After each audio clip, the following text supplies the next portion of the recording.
So let's see if we can evaluate the definite integral from 11 pi over 2 to 6 pi of 9 sine of x dx. So the first thing, let's see if we can take the antiderivative of 9 sine of x, and we could use some of our integration properties to simplify this a little bit. So this is going to be equal to, this is the same thing as 9 times the integral from 11 pi over 2 to 6 pi of sine of x dx. And what's the antiderivative of sine of x? Well, we know from our derivatives that the derivative with respect to x of cosine of x is equal to negative sine of x. Negative sine of x. So can we construct this in some way so this is a negative sine of x? Well, what if I multiplied it on the inside? What if I multiplied it by a negative 1? Well, I can't just multiply it only one place by negative 1. I need to multiply by negative 1 twice, so I'm not changing its value.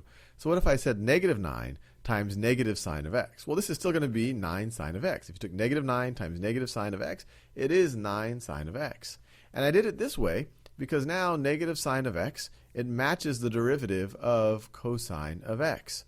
So we could say that this is all going to be equal to, it's all going to be equal to, you have your negative 9 out front, negative 9 times, and I'll put it in brackets, negative 9 times the antiderivative of negative sine of x. Well, that is just going to be cosine of x, and we're going to evaluate it at its bounds. We're going to evaluate it at 6 pi. Let me do that in a color I haven't used yet. We're going to do that at 6 pi, and we're also going to do that at 11 pi over 2. 11 pi over 2. And so this is going to be equal to, negative 9 times, I'm going to create some space here. So, actually, that's probably more space than I need. It's going to be cosine of 6 pi, cosine of 6 pi, cosine of 6 pi minus cosine of 11 pi over 2. Cosine of 11 pi over 2. Well, what is cosine of 6 pi going to be? Well, cosine of any multiple of 2 pi is going to be equal to 1. You could view 6 pi as we're going around the unit circle 3 times. So this is the same thing as cosine of 2 pi, or the same thing as cosine of 0. So that is going to be equal to 1. If that seems unfamiliar to you, I encourage you to review the unit circle definition of cosine. And what is cosine of 11 pi over 2? Let's see. Let's subtract some multiple of 2 pi here to put it in values that we can understand better. So this is, so let me write it here. Cosine of 11 pi over 2. That is the same thing as, let's see, if we were to subtract, this is the same thing as cosine of 11 pi over 2 minus, let's see, this is the same thing as 5 1/2 pi, right?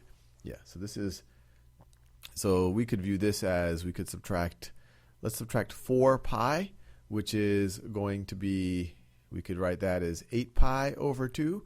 In fact, no, let's subtract 4 pi, which is 8 pi over 2.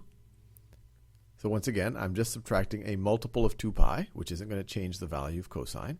And so this is going to be equal to cosine of 3 pi over 2. And if we imagine the unit circle, let me draw the unit circle here. So it's my y-axis, my x-axis, and then I have the unit circle. So, whoops, all right, the unit circle just like that.